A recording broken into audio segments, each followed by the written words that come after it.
ادع إلى سبيل ربك بالحكمة والموعظة الحسنة وجادلهم بالتي هي أحسن.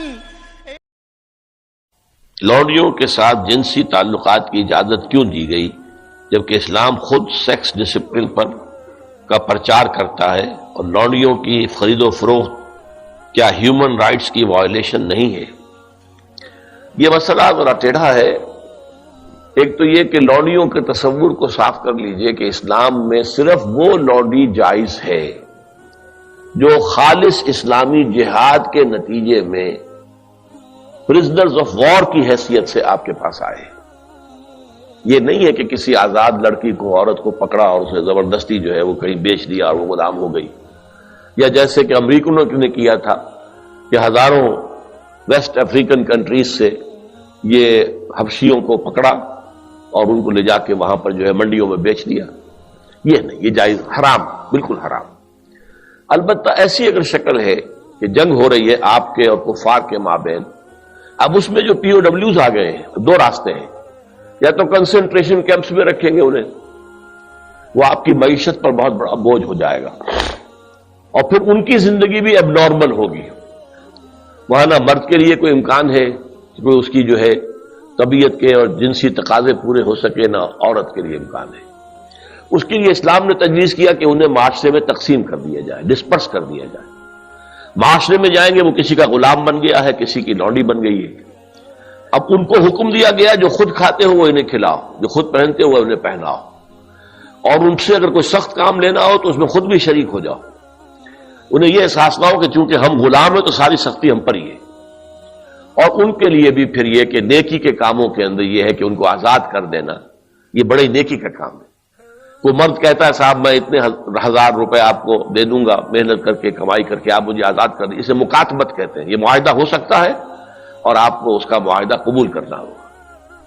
پھر وہ لونڈیاں جو ہیں وہ پھر ان مالکوں کے تصرف میں آتی ہیں. وہ منکوحہ بیویاں نہیں ہیں، دو کیٹیگریز علیحدہ ہیں جو ہم نے پڑھ لیا ہے سورہ معارج میں بھی اور سورہ مومنون میں بھی. والذین هم لفروجہم حافظون الا علی ازواجہم او ما ملکت ایمانہم. تو یہ دو کیٹیگریز علیحدہ ہیں، بیویاں ہیں، منکوحہ بیویاں، اور یا پھر جو تمہاری ملک یمین ہو، لونڈیاں ہوں. میں نے بتایا کہ ملک یمین اگر اس کے ہاں بچہ ہو گیا تو اب وہ ام ولد ہے، آپ اسے بیچ نہیں سکتے، وہ اب آپ ہی کے ہاں رہے گی.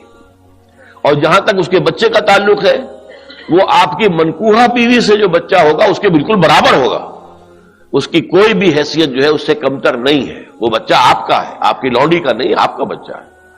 اسی طرح بچہ چاہے منکوحہ سے ہے تو وہ منکوحہ کا نہیں ہے، آپ کا ہے.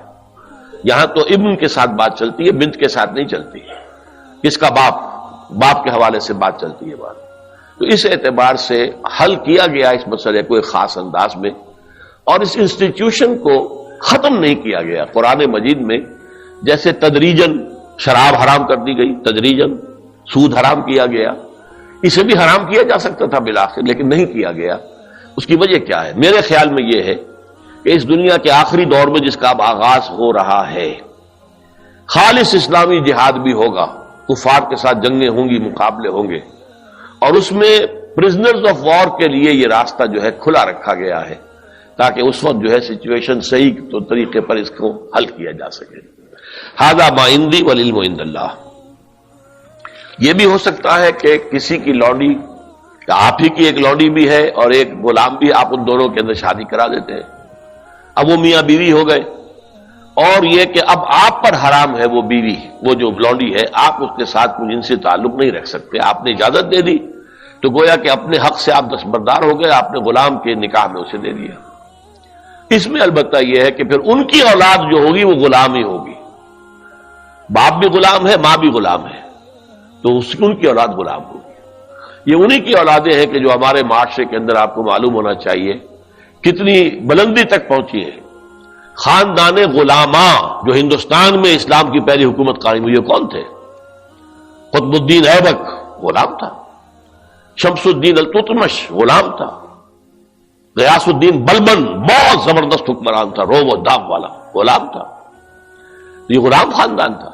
خاندان غلامہ کے نام سے آپ نے ان کی تاریخ پڑھی ہے.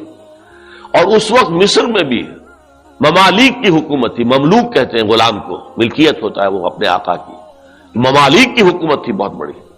تو ان کو، اور پھر ہمارے یہاں بڑے بڑے ائمہ ہیں غلام، کہ جن سے جو بڑے خلفاء ہوتے تھے ان کے بچے بھی ان سے تعلیم حاصل کرتے تھے، تو ان کی جوتیاں سیدھی کرتے تھے، آپس میں لڑتے تھے.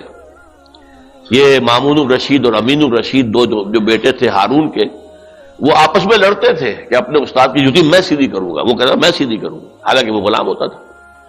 تو یہ اسلام نے سٹیٹس دیا ہے انہیں، اور بہت ہی خوبصورت انداز میں اپنے معاشرے میں ایبزارب کر لیا ہے.